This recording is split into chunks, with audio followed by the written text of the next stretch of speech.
Morning class. जय हिंद जय।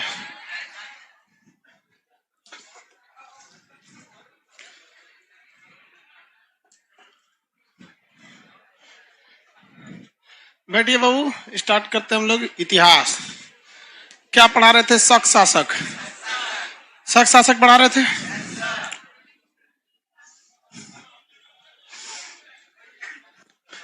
मौर्य काल की स्थापना से पहले आपने 3 राजवंशों का आक्रमण देखे थे। ईरान के हखमनी वंश का डेरियस, फिर सिकंदर, सेल्यूकस, निकेट। और हाँ बाबू, क्या कर रहे हैं? अभी बैठ जाएगा सर, 2 मिनट में बैठ जाओ बाबू, जल्दी आगे आके और बैठ जाना। कौन है और खाली जगह? यहाँ आ जाओ। तुम तो इतना छोटे हो, पीछे जाके बैठ जाते हो।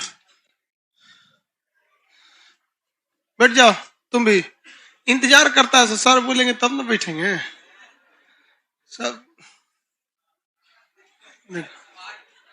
हाँ तो पूछिए ना, खड़ा हुए हैं उसी लिए ना हम।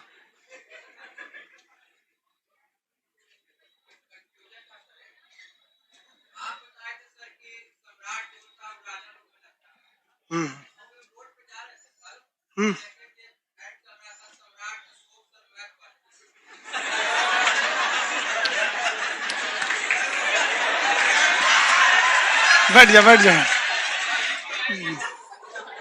जल्दी बैठ। तू कहाँ टाल रहा था? तुम लोग बैठिए, उन लोग का व्यक्तिगत जीवन है। हाँ हाँ बैठिए भाई, इनका क्वेश्चन है, पूरा क्लास वाले समझा। बैठिए, हम आपका क्वेश्चन सबको समझा। हाँ लगा दीजिए। बैठिए, इस बाबू का क्वेश्चन है, समझिए सारे लाइव सेंटर वाले, ऑल ओवर इंडिया वाले। लड़का कंफ्यूजन में है कि सर आप बताए थे कि राजा लोग अपने नाम के आगे, बड़े राजा अपने नाम के आगे सम्राट लगा देते। ये बेचारा कल जा रहा था, कोचिंग से छुट्टी हुआ तो कोई कोचिंग वाला प्रचार कर रहा था, अपने आगे लगवा दिया था फलाना विषय के सम्राट। कौन सी के सम्राट थे? अच्छा मैथ के थे कोई। तो जो भी है भाई, तो इनका कहना है कि वो कैसे अपने नाम के आगे लगा दिए। वही कह रहा है क्या हम भी लगा सकते हैं? लगा लो भाई। ये सब चीजें सबको समझ में नहीं आती। टीचिंग के एरिया में पता नहीं क्यों टीचर लोग को ऐसा लगता है कि हम प्रचार कर देंगे तो कभी इंफॉर्मेशन नहीं दिए। यूट्यूब बायोलॉजी चल गया, ये सब चल, इंफॉर्मेशन नहीं दिए। आप खुद कुआं बनिए ताकि प्यासे लोग आए, समझे? अब अपना व्यक्तिगत है, हम किसी पे नहीं बोल रहे हैं, सबका अपना रहता है भाई। जब कोई कर रहा है तो इसका संवैधानिक अधिकार है, हम किसी को रोक नहीं सकते। लेकिन आप इतना कंफ्यूजन में नहीं रहिएगा। हमको लगा बेचारा बहुत टेंशन में है। चलिए बाबू, अब आते हैं टॉपिक पे। ISPK। देखो भाई, इंडो ग्रीक कहां से आए थे सब? हिंदुकुश पर्वत के पास से। इंडो ग्रीक, उस जगह का नाम क्या था? बैक्टीरिया। 2 आक्रमणकारी आए और एक ठो दूत आया था। 2 आक्रमणकारी और एक ठो दूत, इसलिए इसे 2 चरण कर देते, क्योंकि एक ठो लड़ाई वाला था, एक ठो वो वाला था। आक्रमणकारी में DM, बोलिए कौन कौन? डेमेट्रियस और मिनांडर, दोनों पिटा के चले गए लोग। और दूत कौन आया था? हेलियोडोटस। हेलियोडोटस किसका दूत था? आंतियाल का। ये तो समझा दिए थे। शक शासकों को कौन लतियाया था? यूची वंश वाला। मध्य एशिया में किसने लतियाया था? यूची वालों। लतिया के किसको भेज दिया भारत में? शक शासक। अभी देखिए, अभी आराम से देखिए, यूची वंश वालों ने, ये भारत है लगभग में, भारत भाई उतना तो क्लियर हाथ से नहीं ना बन पाता है। यहां पर था यूची वंश। कौन सा? यूची। इस असुरों ने लतिया दिया किसको? शक। कई भाग में लतियाए थे सब। हाँ, अभी मेन कहानी समझिए। शक शासक यहाँ के सेटल हो गए सब। एक कंधार में रह गया, एक तक्षशिला, एक मथुरा, उज्जैन, नासिक, बस गए सब। शक राजाओं को क्या कहा गया? क्षत्रप कहा गया। जब यूची वालों ने इनको मारे सब, तो देखा सब कि कहां गया है सब, अभी तक लौटा सब नहीं। तो यूची वाला इसके पीछे पीछे चला है। इसी को कहते हैं कुषाण वंश। कुषाण वंश जो था ना, कौन थे सब? यूची वाला। एक तो बताइए, उसको मार के भगाया है सब, फिर उसके पीछे पीछे आ गया सब, देखने आया सब। इसका मतलब यहां से यूची वंश खाली हो गया होगा। यूची कबीला नहीं, यूची कबीला भी 5 था, उसमें से एक पीछे पीछे आ गया था यहाँ पे। तो अभी हम लोग कुषाण पे आए नहीं है, लेकिन यूची था, इसलिए हम आपको समझा दिए कि जिसको इसने यूची वालों ने इसे मारा था, और उस पीछे पीछे ये कुषाण वाला आ गए थे सब। शक राजाओं को शॉर्टकट में हम लोग क्या कहते भैया? क्षत्रप, क्षत्रप कहते। इसमें से जो कंधार वाला था शक शासक, जो अफगानिस्तान में, उसका कोई विशेष महत्व नहीं है। तक्षशिला वाला का भी कोई खास महत्व नहीं है, लेकिन तक्षशिला वाला राजा अपने नाम के आगे माउस लगाता था। क्या लगाता था? माउस। तक्षशिला वाला क्या लगाता था? माउस। राजा को क्या कहता था? माउस। मूस नहीं, चूहा वाला माउस नहीं। उनकी भाषा में माउस का मतलब कुछ और होता था। उतना क्या करेंगे जान के उसकी भाषा में क्या होता था। वो अपने राजा को के आगे क्या लगाता था? माउस। जबकि मथुरा वाला जो था, वो अपने नाम के आगे राजुक लगाता था। क्या लगाता था? राजुक। क्या लगाता था? राजुक। अशोक का सबसे बड़ा अधिकारी कौन था? राजुक। राजुक युग तक प्रदेश शक्ति से शिलालेख में चर्चा थी। तो ये वाला क्या करता था? राजुक लगाता था। इस राजुक को थूरा कहाँ का शासक था? मालवा का शासक। और कौन सी उपाधि धारण किया था? विक्रमादित्य। 57 ईसा पूर्व में कब थूरा था? 57 ईसा पूर्व, मालवा के शासक। 57 ईसा पूर्व मालवा के शासक ने यहाँ के शक शासक, जिसे मथुरा के शक शासक, जिसे क्या कहा गया? माऊ, राजू, उसको थूर के क्या उपाधि धारण के लिए? यहां आ गया उज्जैन। कौन वाला? उज्जैन। उज्जैन वाला, ये वाला चेष्टक कहा गया। इसे क्या कहा गया? चेष्टक। उज्जैन वाला चेष्टक। उज्जैन वाले को क्या कहा गया? चेष्टक। और नासिक वाले को कहा गया भूमिक। नासिक वाले को भूमिक, भूमिक कहा गया। अलग अलग नाम से लोग जानते हैं। इसे क्या कहा? राजू। इसे माउस। इसका कोई खास नाम नहीं था। जब कुछ समझ में नहीं आएगा तो क्या लगा देना? क्षेत्रप। क्या लगा देंगे? क्षेत्रप।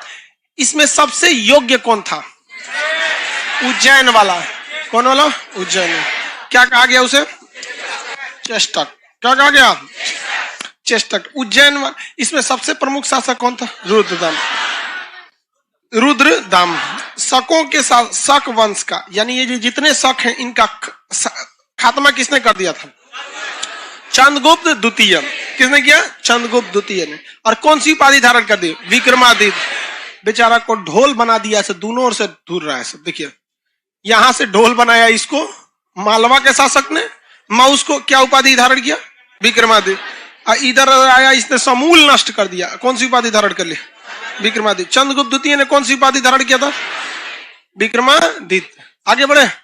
ये कौन बोलता है हैप्पी बर्थडे सर जी? किसका बर्थडे आज? अपना बर्थडे खुद में मनाओ। किसी को कोई दिक्कत है शक शासक में? आगे बढ़ जाए ना। शक लगभग कंप्लीट, बाकी सब बता दिए थे। यही थोड़ा सा बचा हुआ था राजा वगैरह के बाद। इसके बाद कौन आए थे सब? पहलव। पहलव के बाद कुषाण। कुषाण के बाद, देखो भाई थोड़ा सा समझिए हिस्ट्री को, सब आपस में गुथाइल है सब। इंडो ग्रीक कहां से आया था सब? ये बैक्टीरिया यानी हिंदुकुश पर्वत के। ये यूची वालों ने किसे लतियाया? इसी यूची के पास एक और थे, उन्होंने उनको भी लतिया दिया था पहलव को। किसे? पहलव। बहुत मारखा थे सब ये ससुरे यूची वाले सब। किसको भगा दिया? सब पहलव को। तो पहलव भी इधर से है, शक भी इधर से। इसी यूची वाला में से एक कबीला कुषाण वाला, ये खुदे भारत में चला है। कहां चला है? भारत में चला है। और ये जो कुषाण वाला भारत में चला है, तो अभी भारत में सब चल रहा था। इंडो ग्रीक वाले भी कहीं कहीं थे सब, शक वाले भी थे सब, पहलव वाले भी थे सब, कुषाण वाले भी थे सब। तो ये जो आईएसपीके का काल है, आईएसपीके का, एक साथ सब चल रहे थे। जिसको जो जगह मिला वो अपना कब्जिया के चल रहा है। इस एरिया में ये मेनली ये वाला एरिया बताइए। ये तो ये छोटे से एरिया में इंडो ग्रीक वाला का था, बैक्टीरिया वाला एरिया। बैक्टीरिया वाला ना, वो इधर से चढ़े थे जब विदिशा के पास, तब ना पुष्यमित्र शुंग थूर दिया था। उससे पहले तो नहीं थूरा था। तो ये किसका था? इंडो ग्रीक का था। उसके बाद शक, शकों का तो समझ ही रहे, 4-5 जगहों पे था। पहलव छोटे मोटे बिखरे थे। कुषाण आया तो पूरी जगह पे फैल गया। कुषाण क्या हो गया? पूरी जगह फैल गया। तो आईएसपीके जो 4 वंश है, ये पूरी तरह भारत में क्या कर रहे थे? शासन कर रहे थे। आईएसपीके जो था, ये किसका, इसका सबसे प्रतापी मतलब सबसे महत्वपूर्ण वंश कौन सा था? कुषाण। ये इतना योग्य बहादुर इसलिए था कि पहले ही से मरखा था। यहीं से इसने लतिया के भेजा किसको? शकों को, पहलवों को। इन्हीं के डर से भागे थे ये सब इंडो ग्रीक वाले। अब पीछे पीछे खुदे चलाया कौन? कुषाण। अब पूरे भारत पे कब्जा कर लिया। पूरे भारत पर किसने? सीक्वेंस समझ में आ रहा है? हाँ, इस कुषाण में अगर शासन किया तो इसका मतलब ये फिक्स समझिए कि कुषाण वंश के जितने राजा थे योग्य थे, और राजा अगर योग्य है तो उसका मंत्री भी योग्य होगा। लेकिन इससे पहले एक गलती किया जा चुका है सातवाहन द्वारा। कौन से द्वारा? सातवाहन द्वारा। कौन सी व्यवस्था? सामंती व्यवस्था। कौन व्यवस्था? सामंती व्यवस्था का अनुसरण कौन कर रहे थे? कुषाण शासक। और इसी कुषाण शासक का एक बहुत महत्वपूर्ण सामंत था श्रीगुप्त। क्या नाम था? श्रीगुप्त। कौन से वंश की स्थापना करते? गुप्त वंश। किसका? गुप्त वंश। सब एक में लिंकेज, कोई बहुत बड़ा नहीं है, सब आपस में क्या है? लिंक है। अब अगर देखिए तो हसीन मसूकसा, हसीन मसूकसा, मसूकसा सामंती व्यवस्था किसने चालू किया था? सातवाहन। लेकिन मौर्य वंश के बाद यहां पर कौन कौन आ गया भैया? ISPK। ISPK ये इंडो ग्रीक, इन सब के डर के मारे इधर उधर से ये अपना क्षेत्रफल विस्तार के लिए आ रहे थे सब। शकों को कौन लतिया दिया था? यूची वालों ने। पहला वाला डरे भागा था सब इधर में। कुषाण खुद यूची का था, चला आया भारत में और पूरी तरह भारत में क्या कर लिया था? कब्जा कर लिया। क्योंकि इन लोग के धीरे धीरे धीरे धीरे ये इधर पैरेलल बढ़ रहा था। देखिए ये इधर बढ़ रहा है पैरेलल, इधर इंडो ग्रीक के बाद शक, शक के बाद पहला, पहला के बाद कुषाण, ये धीरे धीरे इधर बढ़ रहा है कि नहीं? समय के साथ साथ इधर बढ़ रहा है। उसी तरह ये मौर्य काल के बाद ये भी इधर बढ़ रहा है। शुंग वंश, कर्ण वंश, सातवाहन वंश। समझ में गया? तो ये दोनों आपस में एक ही टाइम पे आ गए थे। समझ में गया कि नहीं आ गया? ये इधर से बढ़ रहा है, ये इधर से बढ़ रहा है। तो कुषाण वालों ने कौन सी सामंती व्यवस्थापन कर ली? सातवाहन की। और कुषाण राजाओं के ही अपने सामंत थे। कौन से? गुप्त शासक। और भारत में कौन सी वंश की स्थापना? गुप्त वंश। कौन वंश? गुप्त वंश। और यही गुप्त वंश वाला है। कौन? यही गुप्त वंश वाला है जो किसका सामंत था? कुषाण वंश का सामंत थे। कुषाण वंश के सामंत यानी अधिकारी। सामंत तो समझा दिए ना? कुषाण वंश के सामंत यानी अधिकारी ने ही कौन से वंश की स्थापना किया? गुप्त वंश। लेकिन उस वक्त भी इंडो ग्रीक थे, शक थे, पहलव थे, ये पैरेलल चल रहा था, जिसको जहां अपना अपना क्षेत्र मिला। इस गुप्त वंश में कई शासक आए। श्रीगुप्त आए, घटोत्कच आए, चंद्रगुप्त प्रथम आया, समुद्रगुप्त आया, चंद्रगुप्त, रामगुप्त आया, चंद्रगुप्त द्वितीय आया। चंद्रगुप्त द्वितीय कहा कि ससुरा कौन चीज कर रहा है? सब खत्म, सब खत्म। क्या उसने कुषाण को भी खत्म किया? भैया कुषाण को तो पूरे पूरे घोट गया, क्योंकि कुषाणे का वो क्या था? सामंत था। कुषाण का क्या था? सामंत। तो कुषाण को तो इसे ले गया। पहले कोनो काम के नहीं थे, शकों का पूरी तरह से क्या कर दिया? नाश कर दिया। आप लिंक समझ रहे हैं कि नहीं समझ रहे? क्या आप गुप्त काल को और कुषाण काल को अलग अलग समझेंगे? नहीं, ये इसी का क्या था? सामंत था। और इन सब, ये सबके लतियाने के पीछे किसका हाथ था? यूची। और खुद कुषाण किसका था? यूची का था। और कुषाण में से ही एक नया वंश निकला। कौन सा? गुप्त। अब भैया गुप्त में से भी तो सामंत रहेंगे सब ना? गुप्त में से सामंत नहीं रहेंगे सब? ओ में से चालुक्य, मालवा, गढ़वाल, ये सब बड़ी बड़ी निकले हैं सब यहाँ पर। तो ये सब भी आगे हम लोग समझेंगे। लोग अब स्टार्ट कौन सा करते हैं? पहलव। यह समझ में आ गया ना? पहलव को स्टार्ट करते हैं। शक में किसी को दिक्कत नहीं, शक में हम भरवा देते हैं, कुछ गलती मतलब नहीं लिखा था। शक शासक में लाइए तो मेटेरियल है क्या दूं, उसमें थोड़ा सा सुधार देते हैं। कोई दे दो भाई।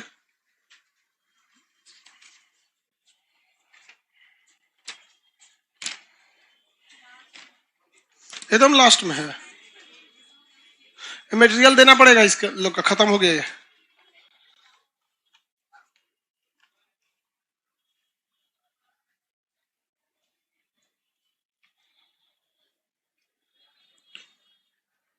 जल्दी को लिए लाइव वाले लोग कह रहा है कि सर सर्वर में जगह बढ़ा दीजिए। आप कहते हैं हम बहुत दिल वाले हैं। भैया दिल में जगह है, सर्वर में नहीं।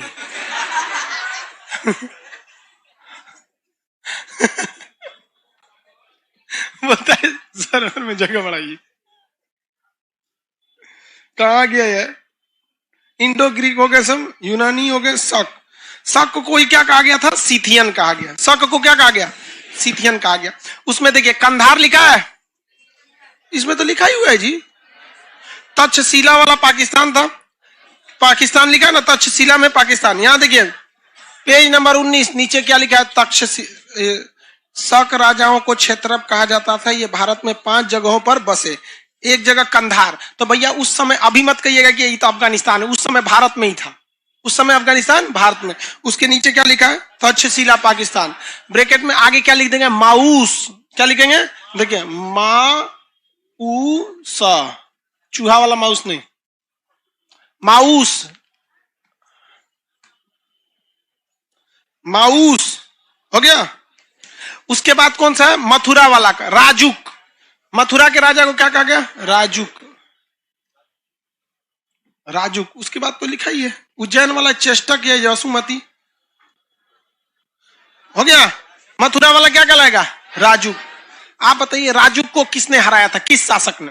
मालवा के समय, मालवा के शासक कौन सी उपाधि धारण किया? विक्रमादित्य। पीडीएफ ब्लैक है, आगे सुधर जाएगा लाइव वाले आप लोग का। नासिक में उसमें तो लिखा ही उज्जैन वाला का चेष्टक, मथुरा वाले का भूमि। मथुरा के राजुक शक को मालवा के शासक ने कब हराया? देखिए नहीं, 57 ईसा पूर्व पराजित किया। कौन सी उपाधि धारण किया? विक्रमादित्य उपाधि धारण। चलिए अब कौन सा आते हैं हम लोग नीचे? ग्रेगोरियन कैलेंडर छोड़ दिए, कैलेंडर बाद में बताएंगे, कैलेंडर को बाद में बताएंगे। इधर आते हैं हम लोग कौन सा? पहलव वंश, पहलव वंश में कैलेंडर जस्ट ये कुषाण खत्म हो जाएगा तो क्या बताएंगे? कैलेंडर। आईएसपीके में, आईएसपीके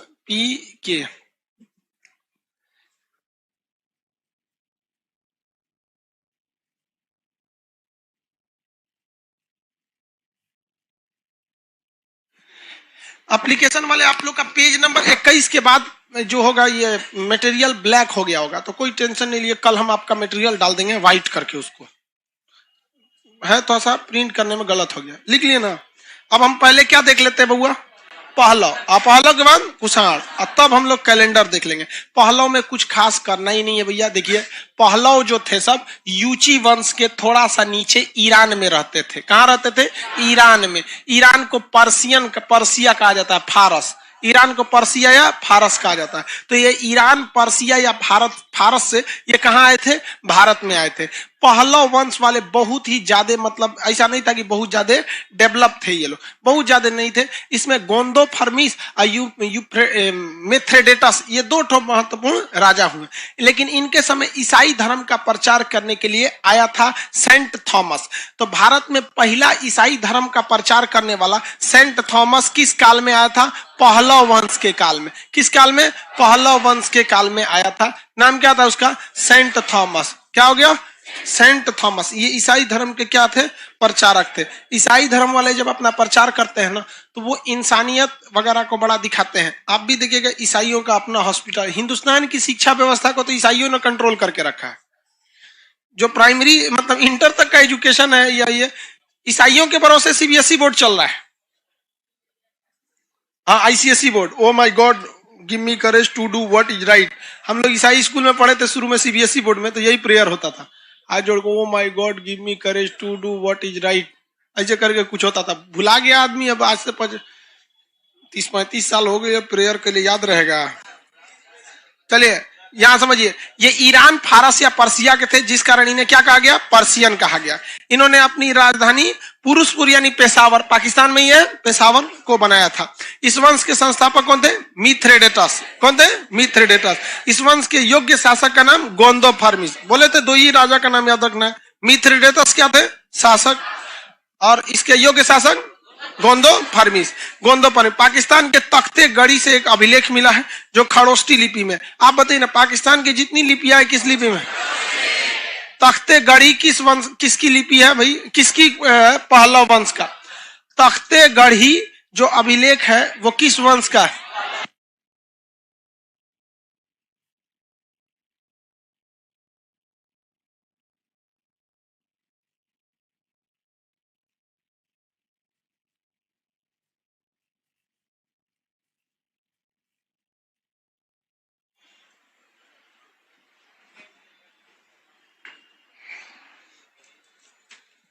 कहाँ भाई? कुछ बड़ी लिख दिया है, गढ़ी होगा, गढ़ी। गढ़ी, ढी गढ़ी नहीं होता है। तख्ते गढ़ी, तख्ते गढ़ी अभिलेख मिला, यह खरोष्टी लिपि में। इस समय पुर्तगाल का ईसाई धर्म प्रचारक सेंट लेग डैश हो गया है थॉमस भर लीजिए, सेंट थॉमस। सेंट थॉमस कौन आया था? सेंट थॉमस ईसाई धर्म के प्रचार के लिए। तख्ते गढ़ी और सेंट थॉमस आया था ईसाई धर्म का प्रचार वाला। भारत में पहला ईसाई मिशनरी कौन थी? Saint Thomas. ईसाई लोग में ना बहुत ज्यादा इंसानियत होती है, इंसानियत में तो बहुत समझदार होता है। कत्ल करने के बाद मतलब बहुत ज्यादा देखे दलाउजी वगैरह थे सब, कितना यहाँ मारकाट मचाया था सब, बहुत सब, लेकिन उन सब का दिमाग बहुत तेज होता है। यह ईसाई सबका मॉडर्न होते हैं। चम्मच चम्मच से खाने की व्यवस्था किसने लाया था? ईसाई हुआ। हम लोग ऐसे थोड़े खाते, पलथी मारो जमीन पे ले थरिया चालू, वही सब लाया, सब डाइनिंग टेबल, ये सब के बेंच पर बैठ के पढ़ने की व्यवस्था उन्हीं ने लाया किया। हम लोग बोरा बिछा के पढ़ने वाला नहीं बचपन में तो। अच्छा तो अभी पढ़ रहा है सब। चलिए अब आगे देखते हैं। इसके बाद कौन सा था? कुषाण वंश। कुषाण चालू करें, कुषाण वंश के बारे में स्टार्ट करते हैं। ये बहुत महत्वपूर्ण था कुषाण। कौन सा पढ़ना हम लोग को? कुषाण। कुषाण आए कहां सब थे?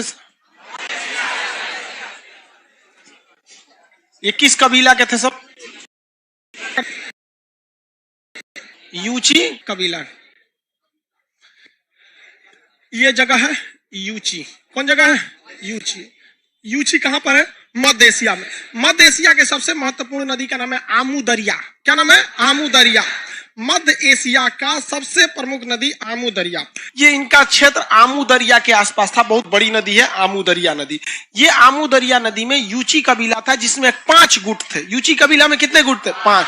ये बहुत ही मरखा थे सब, अगल बगल वालों को मार मार भगाते रहते थे सब। जिसमें यहाँ पे देखेंगे इंडो ग्रीक वाले सबसे हुआ, पहलव से हुआ और शक वालों से हुआ। ISP इंडो ग्रीक वाला इन्हीं सबसे डरे रहते थे सब। शक वालन को तो लतिये दिया, पहलों वालों को भी सब नहीं छोड़ता था। इसी में से सचुरा आ गया कौन? कुषाण। कौन आ गया? कुषाण वंश। कुषाण। कुषाण वंश जो थे इसके संस्थापक थे कुडुल कडफिसस। कौन थे? कुडुल कडफिसस। कुषाण वंश के संस्थापक कुडुल कडफिसस। कुषाण के संस्थापक कुडुल कड। इन्होंने तांबे का सिक्का चलाया था। कौन सा सिक्का? तांबे का। लेकिन तांबे का सिक्का का इनका नाम थोड़े न होने वाला है। तांबा का सिक्का मानव द्वारा खोजा गया पहला धातु कौन था? अब तांबा का सिक्का चला दिए तो कौन पूछता है आपको? तो तांबे का सिक्का कुषाण वंश के किस शासक ने चलाया था? कुडुल कडफिसस। इसके बाद आया भीम कडफिसस। कौन आया? भीम कडफिसस। कुषाण के बाद भीम कडफिसस। भीम कडफिसस जो था वो शंकर जी का बहुत बड़ा पुजारी था। शैव वंश को मानता था। किसे मानता था? शैव संप्रदाय को मानता था। शैव शंकर जी का, भोलेनाथ का। तो इसे जो था ये भीम कडफिसस था, लेकिन ये भी बहुत ही ज्यादा योग्य नहीं था। तो कुषाण वंश में शुरुआत के जो 2 राजा थे वो कुछ खास काम के नहीं थे। क्या क्या नाम था भैया? कुडुल कडफिसस और भीम कडफिसस। ये कुछ खास काम नहीं किए। इसके बाद आया कौन? कनिष्क। कौन आया? कनिष्क। कनिष्क आया, बहुत ही योग्य शासक था। कहा कि भाई हम कनिष्क जो है बहुत ही योग्य शासक थे। इसने 78 ईस्वी में, कब थे? 78 ईसा पूर्व खत्म। ईसा पूर्व खत्म। तो क्वेश्चन ध्यान से समझिएगा। अब यहां से आपको डेट बाय डेट पढ़ना है। 1840 में ये, 85 में ये, 86 में, इस टाइप का अब आपको पढ़ना है। समझ में आ रहा है? तो अब आपको जरूरी हो गया। ईस्वी से पहले वाले में इंपॉर्टेंट नहीं होता है, हेल गए अब इंपॉर्टेंट हो। 78 ईस्वी में क्या कराया? अपना राज्याभिषेक कराया। क्या कराया? राज्याभिषेक कराया। और ये राज्याभिषेक के समय में इसने कैलेंडर जारी किया था, कुषाण कैलेंडर। कौन कैलेंडर? कुषाण कैलेंडर। लेकिन कुषाण कैलेंडर को चोरी कर लिया किसने? शक राजाओं ने। किसने चालू किया? चोरी किया। क्या जब कुषाण वंश की स्थापना हो रही थी तो शक खत्म हो गए थे? शक तो कुषाण वंश के बाद तक थे। सबसे कुषाण वंश खत्म हो गया था क्योंकि खुद इसके सामंत ने कुषाण को तोड़कर गुप्त वंश स्थापना कर दिया था। लेकिन तब तक कौन चल रहा था? शक चल रहे थे। और ये गुप्त काल चल रहा था। श्री गुप्त, घटोत्कच, चंद्रगुप्त प्रथम, समुद्रगुप्त, कुमार गुप्त, उसके बाद आया चंद्रगुप्त द्वितीय। इसने शकों को मारा। इसका मतलब रहा कि कुषाण वंश बाद में आया और पहले निपट गया। शक पहले आया, बड़ी देर तक रहा। और ये सब ससुरा चोरी कर लिया सब कुषाण का कैलेंडर। कौन सा कैलेंडर? कुषाण का कैलेंडर। और उस चोरी करके क्या कहता है सब कि मेरा कैलेंडर है। और ये ऐसा झूठ बोला कि आज भी लोग बेचारा कुषाण के कैलेंडर को शक संवत कहते हैं। संवत मतलब होता है कैलेंडर, शाका कैलेंडर। इंग्लिश वाला कोई अक्षर ए होता है। इंग्लिश अल्फाबेट में ए जो है ना, ए बहुत खलिया अक्षर है, किसी के आगे आ जाता है। राम लिखना है, वो है कुछ नहीं, राम है। समझ में गया? सब में ए आ जाता है। तो शक कैलेंडर को शक बोलना चाहिए ना, तो उसमें ए आ जाता है, शाका कैलेंडर। क्या बताइए भैया, शक कैलेंडर शकों ने बनवाया था? किसने बनवाया था? चोरी करके झूठ बोल दिया। यहां पर झूठ बोलना भी अपने आप में एक कला है। मोनुपुलेट करने की क्षमता बहुत जबरदस्त होनी चाहिए, बहुत ही जबरदस्त। अगर आपको मोनुपुलेट करना नहीं आता है इस दुनिया में तो बहुत कम सक्सेस होंगे, क्योंकि आज के वक्त में सबसे बड़ा गुनाह यह है कि आप बेगुनाह हैं। समझे? हिटलर ने कहा था अगर एक झूठ को 100 बार बोलने लगेगा तो वो क्या हो जाएगा? सच। एक झूठ को 100 बार बोलिएगा तो सच हो जाए। इसका एग्जाम्पल आपको देखते हैं। भारत आजाद हुआ 1947 में, लेकिन क्या हमको सत्ता मिल गई थी 1947 में? अंतरिम सरकार मिली थी, लॉर्ड माउंटबेटन के देखरेख में काम कर रहे थे। भारत में चुनाव पहली बार कब हुआ? 1951 से चालू हुआ 52 में, तो आप 51 मान लीजिए चालू हो गया था। यहाँ पे संविधान लागू हुआ 1950। 51 में पहली बार चुनाव हुआ। अभी क्या चल रहा है? 2021।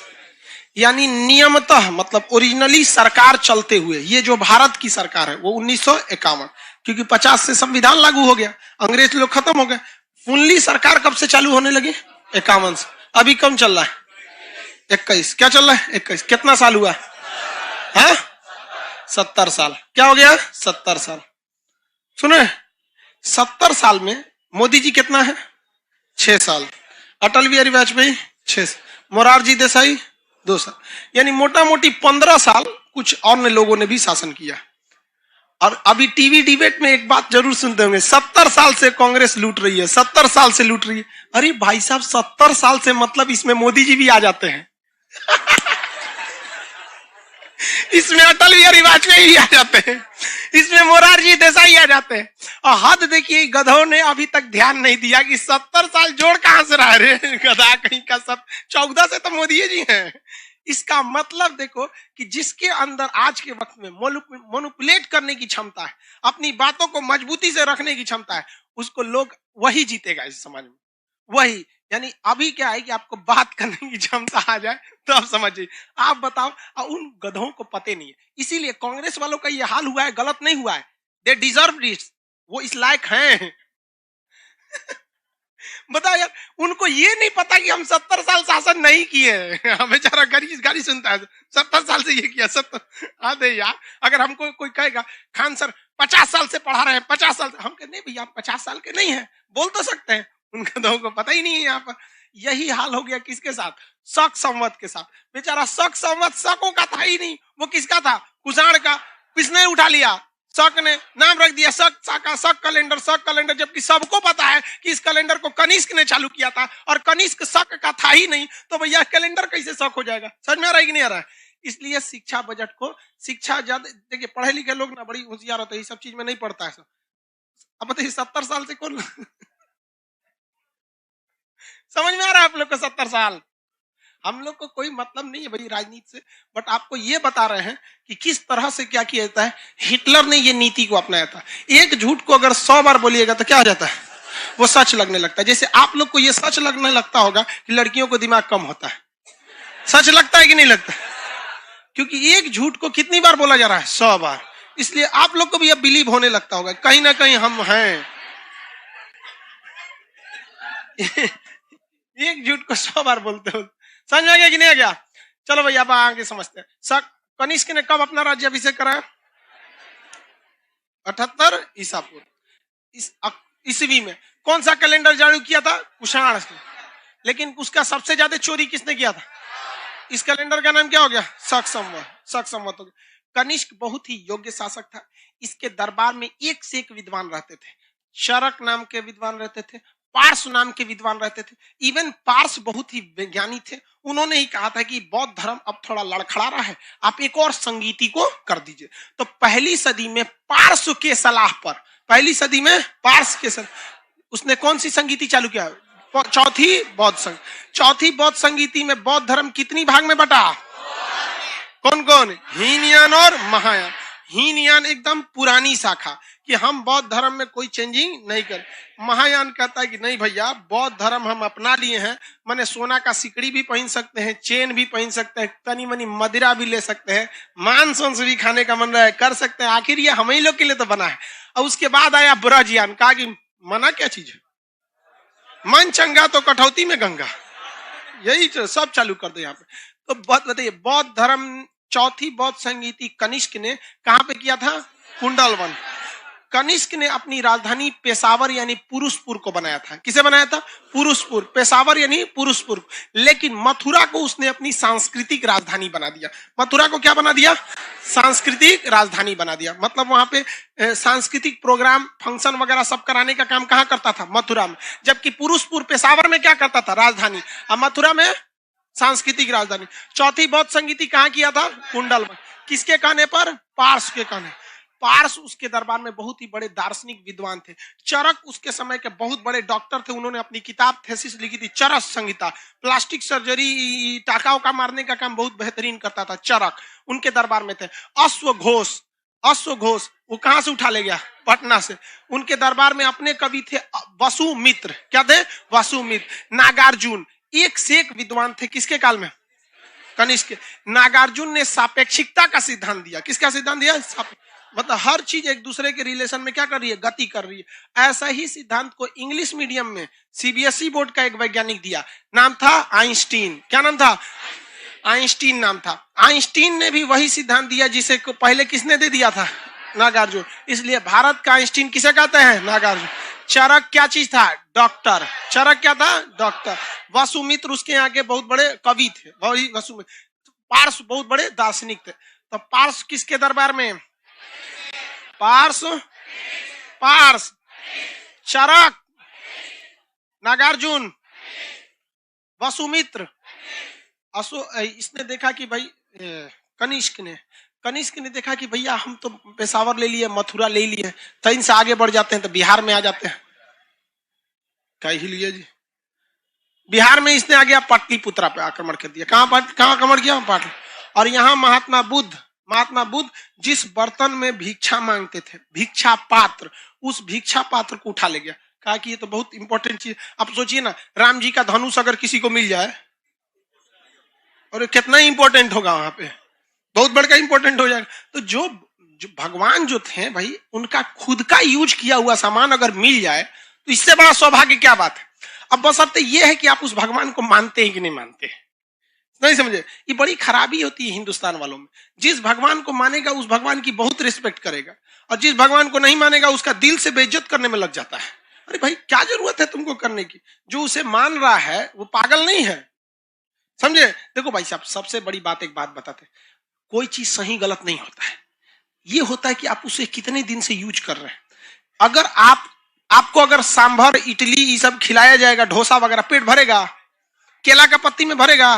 खाने नहीं खा पाएंगे। लेकिन बचपन से ही साउथ वाला क्या कर रहा है? उसी में, उसके लिए वही अच्छा हुआ, आपका विरोध कर देगा। हम लोग लुंगी पहन के, कोई कहेगा बाहर निकलो ना, निकलेगा कोई?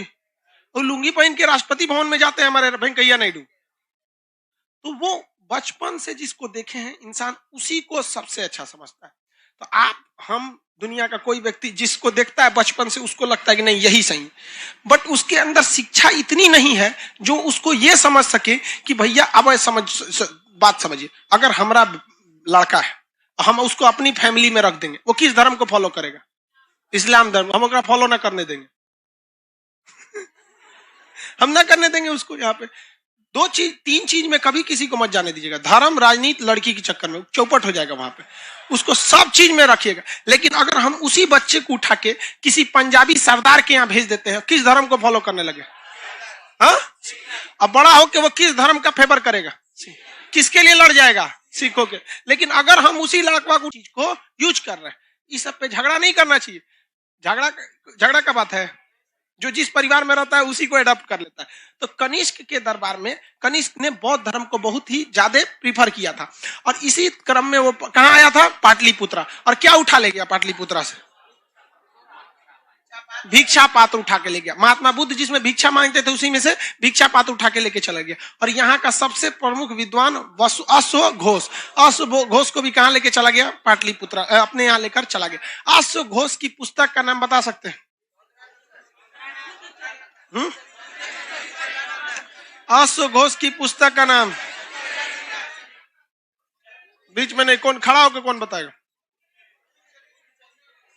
हाँ, मेन बुद्ध चरित है, ठीक। एक उसको याद रखिएगा, बुद्ध चरित वाला नहीं भूलिएगा, बहुत पूछता है। अश्व घोष ने कौन लिख दिया था? बुद्ध चरित। अश्व घोष ने बुद्ध चरित्र, किसी को कोई दिक्कत नहीं है यहाँ पे।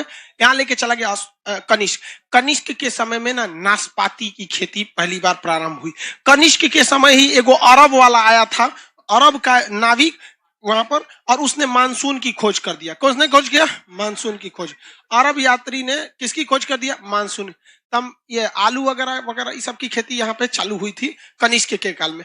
कनिष्क ही बहुत ही योग्य था। कनिष्क के काल में सोना का बहुत बड़ा ढेर मिल गया हिंदुकुश पर्वत के पास, इसलिए कनिष्क ने सोना का व्यापार बहुत ज्यादा किया, और सबसे ज्यादा शुद्ध सोना का सिक्का कुषाण काल में, कनिष्क के काल में ही निकाला गया था। याद है? समझ में आया कि नहीं? कनिष्क ने इस सोना के दम पर बहुत ही ज्यादा व्यापार को बढ़ा दिया, व्यापार को बहुत बढ़ाया, और इस व्यापार को उसने रोम तक ले गया। देखिए यहां से, चूंकि ये सब ससुरे आए थे सब कहां से? यूची, इसलिए यहां से इनका रिलेशन था ही, और यहां भी रिलेशन रहेगा। कैसे? जैसे आपकी माताजी का शादी हो जाएगा तो ससुराल आ जाएंगी कि नहीं? तो आपका रिलेशन आपके ननिहाल से हो जाता है कि नहीं हो जाता है? तो दोनों जगह से ननिहाल हो जाता है। वैसे इसके लिए ये जाना पहचाना जगह था, और ये मध्य एशिया से जस्ट इधर आ जाता है मिस्र। क्या आ जाता है? मिस्र। तो इसका व्यापार किससे ज्यादा हो जाता था? मिस्र से। किससे हो जाता था? मिस्र से। इसकी जानकारी दिया गया है पेरिप्लस ऑफ द एरिथ्रियन सी नामक किताब में। कौन बकवा लिखा इसको पता नहीं।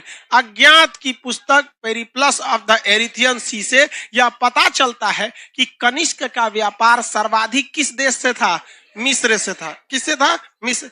अब एक खराबी समझो भाई, अगर व्यापार में कोई दूसरा आदमी टांग लड़ाता है तो उससे दुश्मनी हो जाती है। ये जेन्युइन बात है। आपका दुकान अगर मान के चलिए सोनार है, आप सोने की दुकान खोले हैं, बगल में होटल खुल जाएगा, आपको तकलीफ होगी? बगल में एगो सोनार खोल लिया तो हो जाएगी। इसका मेन व्यापार कहां चलता था? मिस्र में। और इसमें हाथ मार दिया चाइना। कौन हाथ टांग लड़ा दिया? चाइना टांग लड़ा दिया। नक्शा कहां है जी?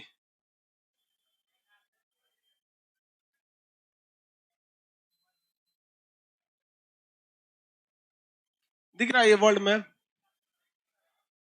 धुंधला दिख रहा है। हम जगह बना देते हैं डार्क करके, क्या कीजिएगा भाई, थोड़ा सा धुंधला।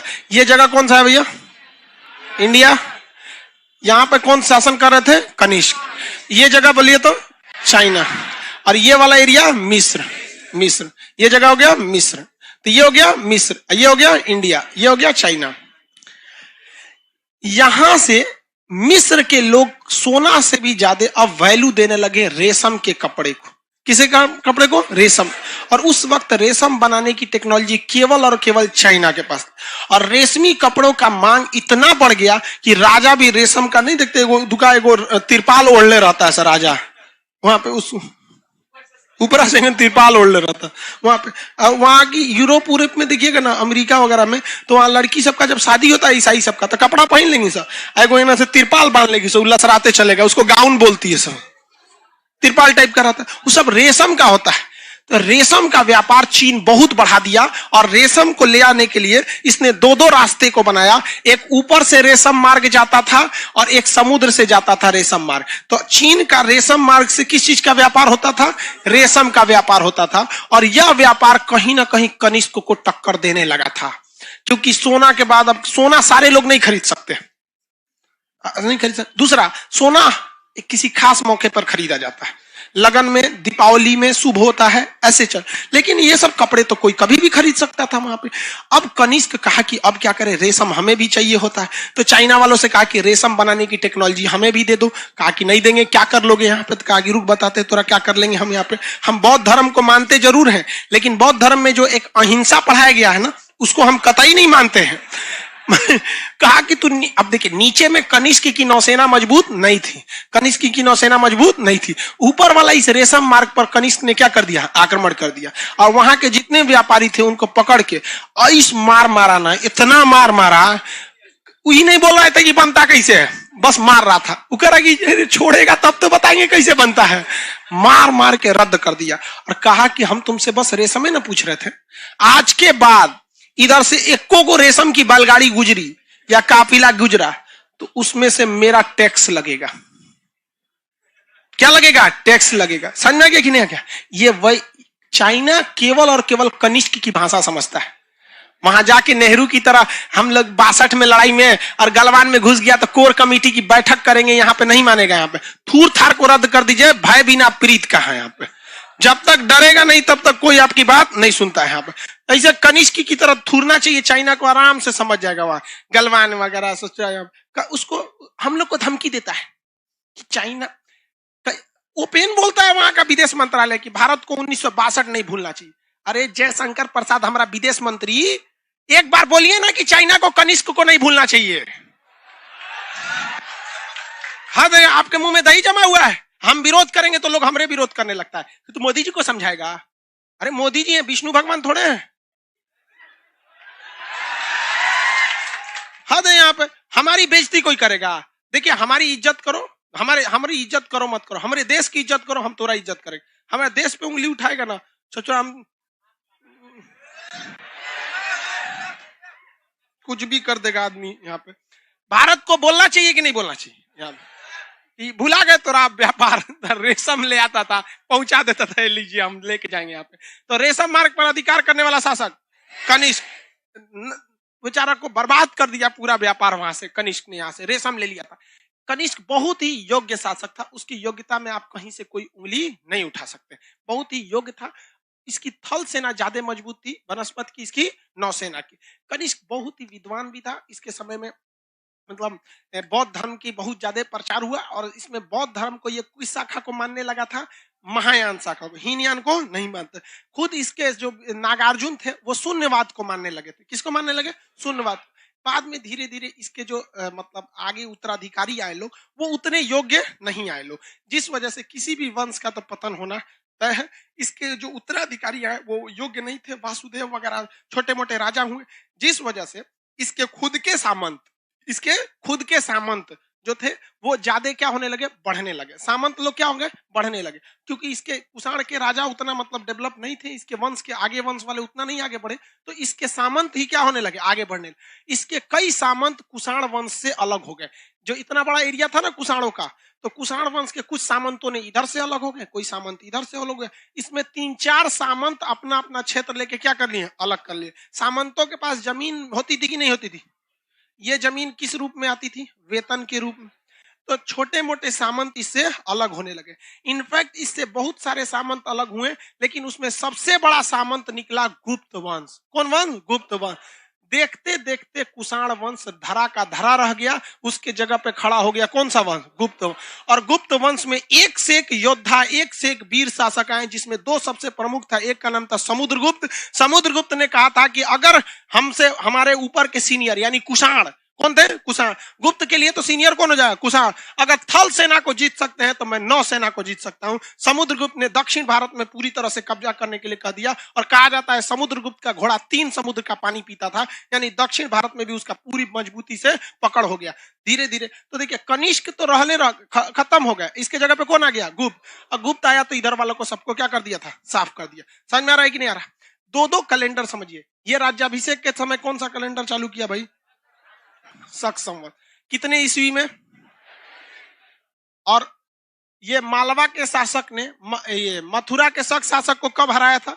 57 ईसा पूर्व। 57 ईसा पूर्व। इस समय इसने विक्रम संवत बना दिया, विक्रमादित्य की उपाधि धारण करके विक्रम संवत। यानी शकों से 2-2 चीजें रिलेटेड। विक्रम संवत कौन सा संवत? कब आया था? 57 बिफोर क्राइस्ट, ईसा मसीह के जन्म से पहले। और आया एक तो शक संवत। हकीकत में क्या ये शक संवत है? 78 ईस्वी, एडी बोलते हैं, एना डामिनी। मेरे ईश्वर के साम्राज्य में। ईसाई लोग का मानना है कि जब ईसा मसीह का जन्म हो गया तब से लेके आज तक ईसा मसीह अभी भी जिंदा है, वो मरे नहीं है। तो कौन बोलता है कि उसका भगवान मरा हुआ है? हिंदू बोलता है क्या राम जी मर गए? उनका भी तो, उन्होंने तो केवल इस धरती लोक को छोड़े हैं, है कि नहीं? धरती लोग को छोड़। तो इनका कहना है कि हमारे ईश्वर के साम्राज्य में। अभी सब चीज किसके साम्राज्य में चल रहा है? ईसाई लोग। तो एडी में हुआ। तो भारत में 2 महत्वपूर्ण कैलेंडर कौन कौन? शक संवत और विक्रम संवत। पुराना कौन है? ईसा मसीह के जन्म से पहले ही क्या है? कौन? विक्रम संवत। ईसा मसीह के जन्म के बाद आया शक संवत। लेकिन विक्रम संवत को बहुत यूज करना मुश्किल हो गया। शक संवत को यूज करना मुश्किल हो गया। चैत, बैसाख, जेठ, आषाढ़, सावन, भादो, आश्विन, कार्तिक, अगहन, पूस, माघ, फागुन। कौन महीना याद रखता है इसको? फागुन चल रहा है, 12 महीना हो गया कि नहीं? कोई छूट गया था क्या इसमें? अरे लगभग चल गया। इसका यूज कौन आता है? दादा दादी लोग बताते थे लोग। अभी तो कुछ खास यूज नहीं होता है। तो इसमें आया एक ईसाई धर्म का बहुत बड़ा फादर। क्या था? बहुत बड़ा फादर। नाम था उसका पोप ग्रेगोरी। क्या नाम था? Pope Gregory. उन्होंने कैलेंडर चालू किया, ग्रेगोरियन कैलेंडर। कौन कैलेंडर? Gregorian calendar. और उसने कहा कि देखिए, जिस तरह से विक्रमादित्य ने शकों को हराया और विक्रम संवत चालू किया, राज्याभिषेक कराया कनिष्क ने अपना कैलेंडर चालू किया। ईसा मसीह का जब जन्म हुआ तो कौन सा कैलेंडर चालू हुआ? ग्रेगोरियन। Gregorian calendar. ये कब चालू हुआ भैया? 0, यानी ईसा मसीह के जन्म पर। ईसा मसीह के जन्म सबसे ज्यादा फॉलो होने लगा कौन कैलेंडर? ग्रेगोरियन कैलेंडर सबसे ज्यादा। आज कौन तारीख है? 12। कोने कैलेंडर का? ग्रेगोरियन कैलेंडर का। कौन महीना है? मार्च। कौन कैलेंडर का? ग्रेगोरियन कैलेंडर का। तो सारे लोगों ने किसको फॉलो कर लिया? ग्रेगोरियन। अगर आप विक्रम संवत को, किसे? विक्रम संवत को चाहते हैं ग्रेगोरियन में बदलना, तो आपको 57 साल क्या करना पड़ेगा? जोड़ना पड़ेगा। 57 साल क्या करेंगे? जोड़ देंगे। किसमें आ जाएगा वो? किसमें? ग्रेगोरियन कैलेंडर में। किसमें आ जाता है? ग्रेगोरियन। उसमें 57 जोड़ देंगे तो किसके पास आ जाएगा? ग्रेगोरियन। पीछे वहां पे थोड़ा सा जोड़ देंगे तो आ जाता है। हमारा संविधान कब लागू हुआ था? 1949 में बन के तैयार हुआ था। 1949 में रेडी हुआ था बन के। तो संविधान में भी है ना, आज तारीख 26 नवंबर 1949। 26 नवंबर 1949। इसी को उसने ब्रैकेट में लिखता है विक्रम संवत में, मिति मार्ग शीर्ष शुक्ल सप्तमी संवत 2006 विक्रमी। ले भैया, विक्रम संवत में वो तारीखवा कौन था? 2006। लेकिन एक्चुअली में वो तारीख क्या था?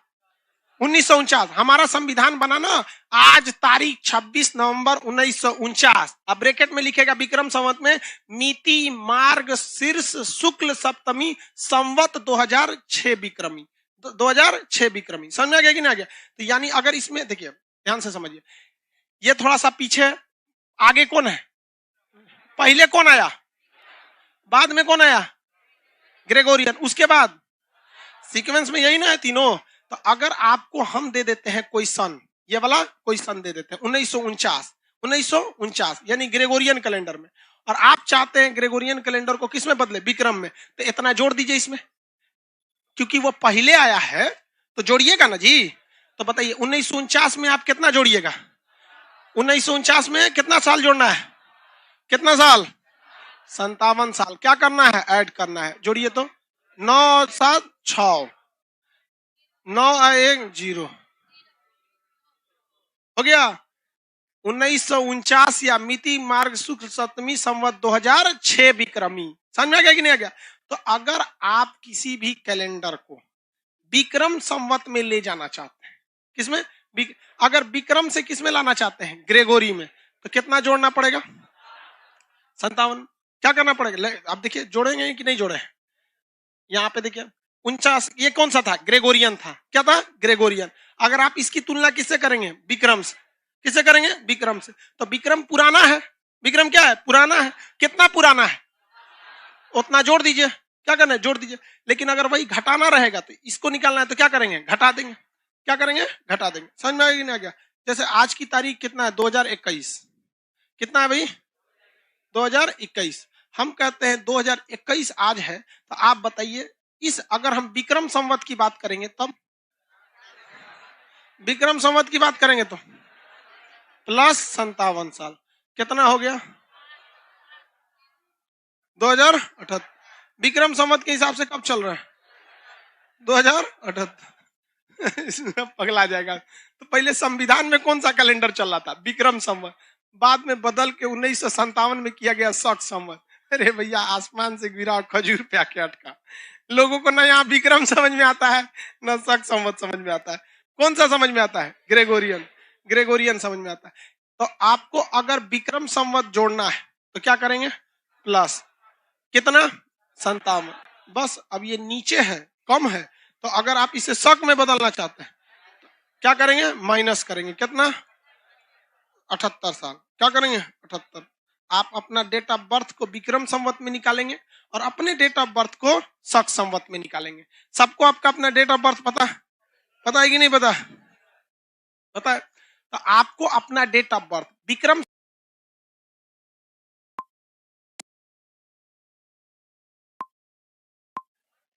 ये किसका है बाबू?